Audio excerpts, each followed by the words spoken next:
Hey there everybody, what's 5 things I learned as a fanfic writer that now empower me as an author? Let's get started.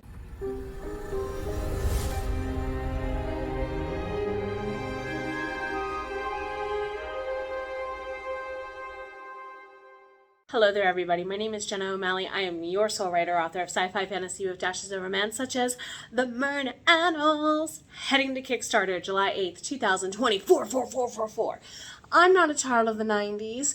No, not at all.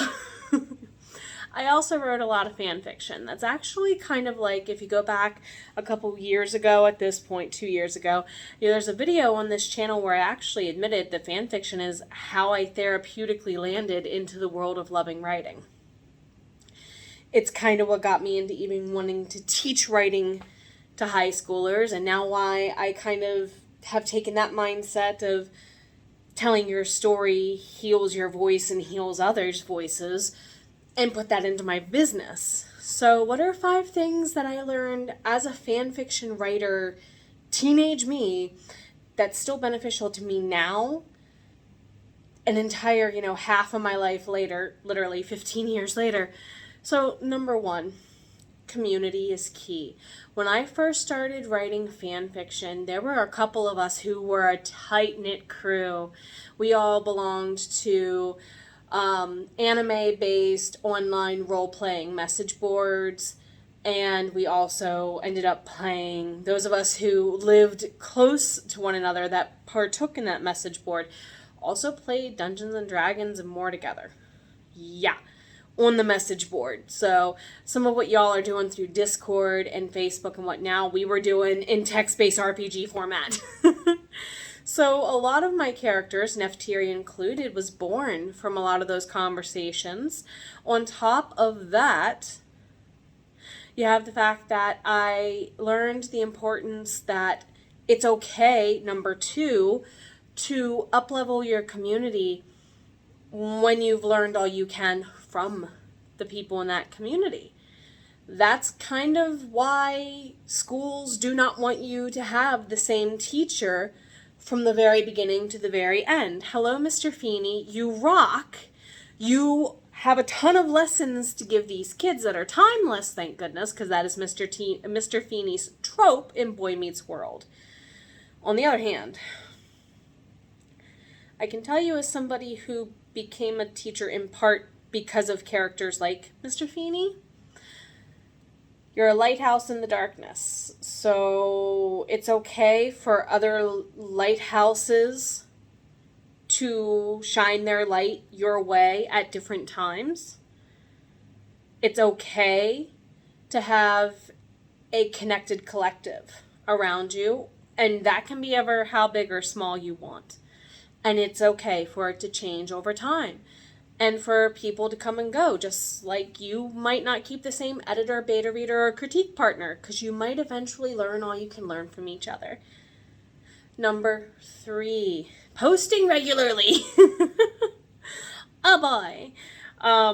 Me who used to post on places like fanfiction.net, Luna Essence, fanfiction.org, Archive of Our Own. Yeah, I used to do all of those way back when.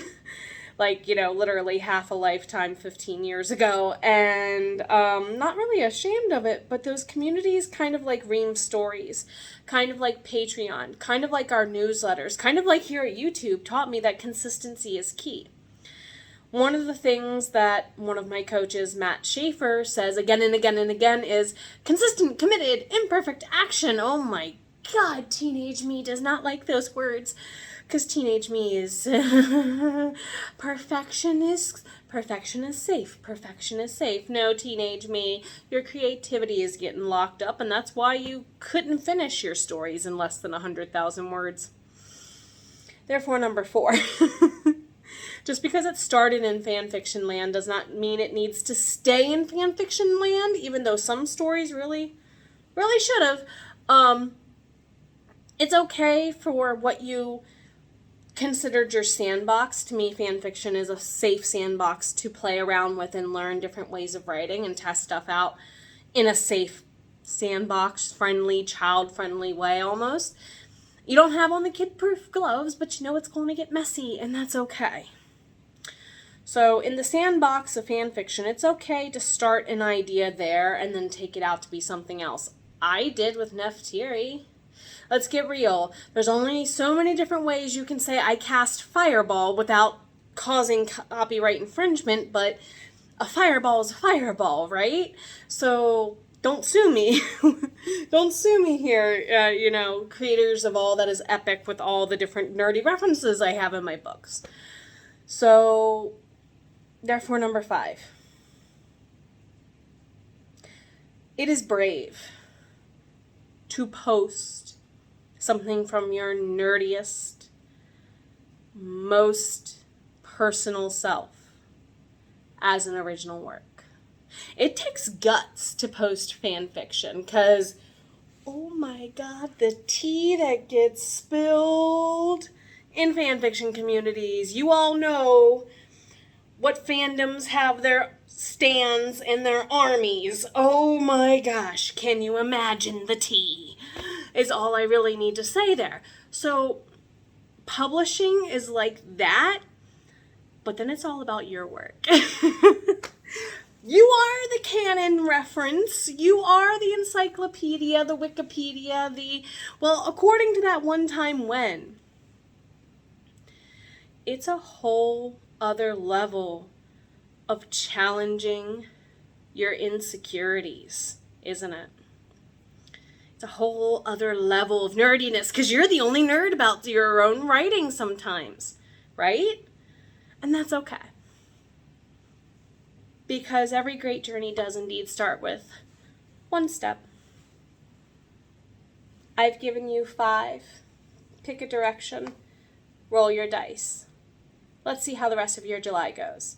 If you need someone to sit down and, talk to, my table's always open. We got a video class going on along with the Kickstarter, so check the link tree if you want to see all the epic things we're doing here that I hope you find are in service of you.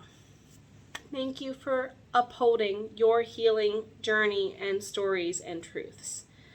Take care of yourself. Your voice matters. Dang it. Thank you to our lovelies on Ream Stories over at Emerald's Library and the Myrna Private Collection. Whether you're a human ally, sunwalker, bard, songweaver, merry misfit, or more, thank you for subscribing to our ranks. We thank you for all you do to support us. Want to join our endeavors? Head over to reamstories.com/Myrna Private Collection. That's reamstories.com/MERNA Private Collection, all one word, where you can access all of my books and more long before they are available at retailers and vendors. Hope to hang out with you there soon.